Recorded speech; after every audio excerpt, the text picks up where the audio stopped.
let's discuss about our today's topic. So guys, our today's topic is Kingdom Monera. Now we are going to discuss about Kingdom Monera, all about Kingdom Monera. At my last video, we have discussed about classification. What is classification? Classification makes scientists work easy classification is used for classifying similar things in one group and other similar things in another group.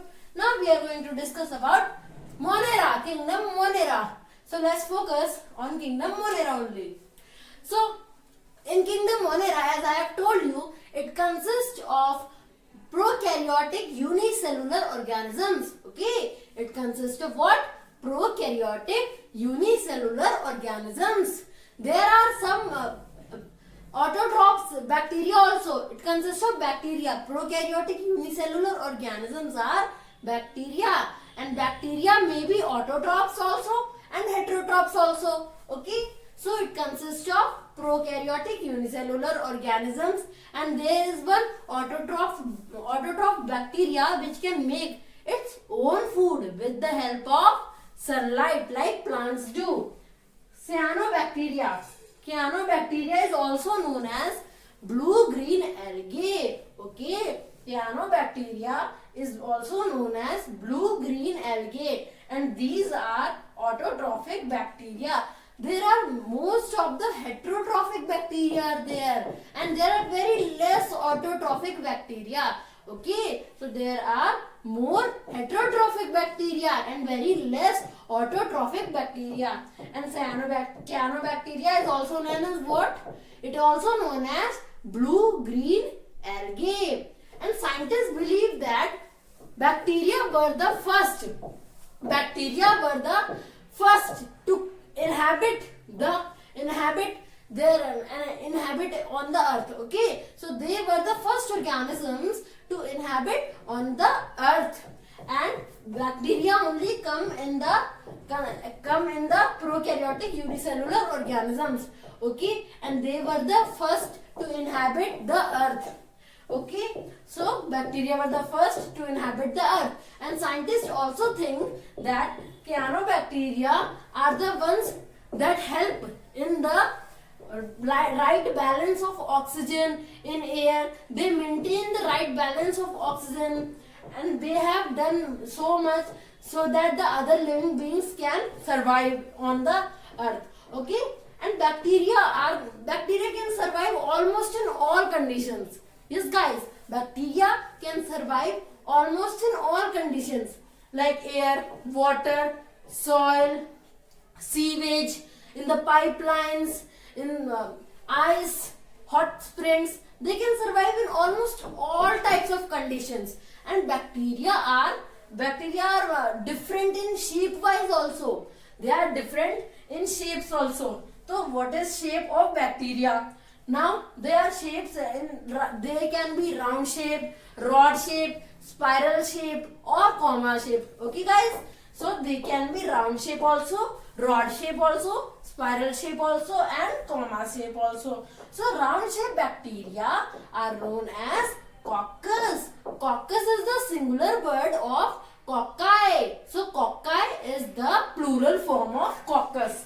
So coccus is singular and cocci is the plural. Okay, so round shaped bacteria are known as coccus or cocci. Rod shaped bacteria are known as bacillus, and bacillus is the singular word and bacilli is the plural word. Okay, so rod shaped bacteria are known as bacillus, and spiral shaped bacteria are known as spirillum. Okay, so spiral shaped bacteria are known as spirillum, and spirillum is the singular word and spirilla is the plural word. Okay, spirilla is the plural word and spirillum is the singular word. Now comma shaped bacteria, they are known as vibrio in singular. So vibrio is the singular word and vibrios is the plural word. Understand? I think you all understand about shape of the bacteria, and they do not have a nucleus. I've told you that prokaryotic organisms do not have a nuclear membrane, I have told you that prokaryotic organisms do not have a nuclear membrane and they come before the eukaryotic organisms. Remember, in the last lecture I have told you about prokaryotic and eukaryotic organisms, and eukaryotic organisms have a well-defined nuclear membrane, so that nuclear membrane can bind the nucleus. And in prokaryotic organisms there are no nuclear membrane. That is why the nucleus and all the things which should be in the binded form will be scattered in the prokaryotic organism, will be scattered in the cytoplasm. So all the things which should be in the nucleus is scattered in the cytoplasm. Okay. Now I have told you about the shape also. Most of the bacteria like the cyanobacteria have a cell wall. I have told you that there is cell wall, cell membrane. You can see my cell topic. The topic of cell I have made it part 2 video of cell. Okay, you can see in that I have explained all about cell wall, cell membrane, vacuoles, mitochondria, all about part 1 and part 2. You can see both, and I have explained it very nicely. So some of the bacteria, they have a cell wall, and in plant cell also they have a cell wall which surrounds the plasma membrane. So like this way only, some of the bacteria have cell wall which is made up of peptidoglycan. In plant cell it was made up of, remember, it was made up of what? Cellulose. And cellulose is the kind of carbohydrate which is made up of polysaccharides. Remember, I have told you. And in this bacteria, some bacteria have cell wall which is made up of peptidoglycan. Remember this name, it is very important. Okay. Now, bacteria, most of the bacteria are heterotrophic, I have told you, and only cyanobacteria and some are only autotrophic. They have the ability to photosynthesize. Photosynthesis is the process of making their own food, and autotrophs are known as for making their own food. The auto means self and trophos means making food. So they self make food. Okay. So they are autotrophic bacteria. And there are, bacteria may be saprophytic, common cells, symbionts and parasitic. Now what are these things? So saprophytic bacteria are those bacteria which feed on organic matter, dead and decaying plant matter or animal matter, so that they can take nutrition from them. So there are saprophytic bacteria which take nutrition from what? It takes nutrition from the dead and decaying plant and animal matter. Okay, understood? Saprophytic bacteria. Now common cells bacteria. Now what are these common cells bacteria? Common cells bacteria are those bacteria, they benefit from the host. Host is the person or the animal or the organism in which bacteria is living. Okay, so they benefit from the host, but they didn't help the host, nor they harm the host. They neither help the host and they nor harm the host. Okay, so they neither help nor harm the host. Okay, so common cells bacteria, understand? Now symbionts. Now what are symbionts? Symbionts are those bacteria, they help the host as well as they benefit from the host. Okay, understood the difference between common cells and symbionts? Common cells are those bacteria, they benefit them from the host, but they neither help nor harm the host. And symbionts are those kind of bacteria, they help the host also and they benefit from the host also. Now what are parasitic bacteria? Parasitic bacteria harm the host. Okay, it causes diseases. Okay, so parasitic bacteria causes diseases. Excuse me. Now we are coming on useful bacteria. Now what are the uses of bacteria?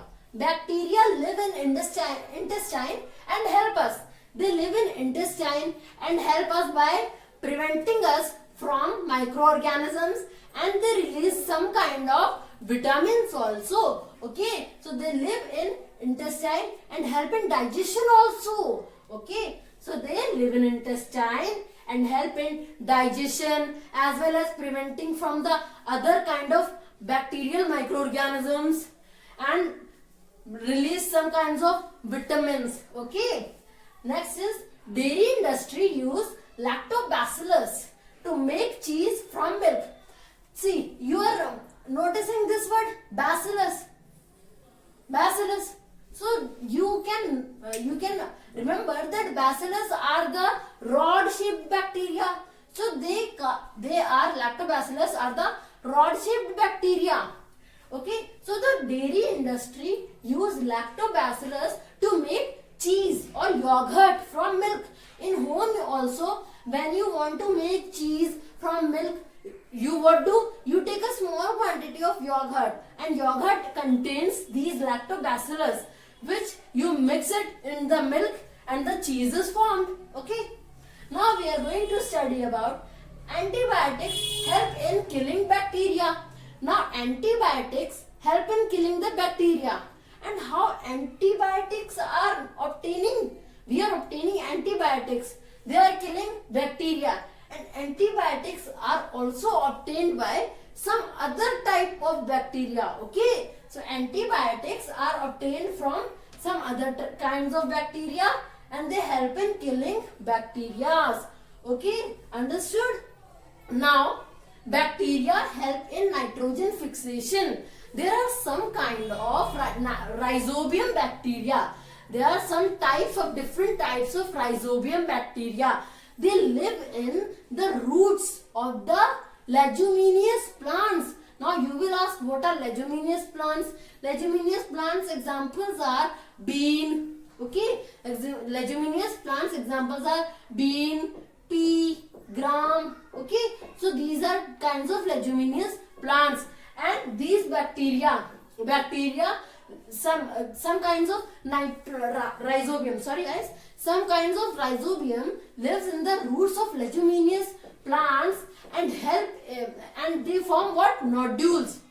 They form nodules, and when they form nodules, they take the nitrogen in the air. They help to take the nitrogen in the air, and they make this nitrogen in that form so that the plant can easily use this nitrogen, and this process is known as nitrogen fixation.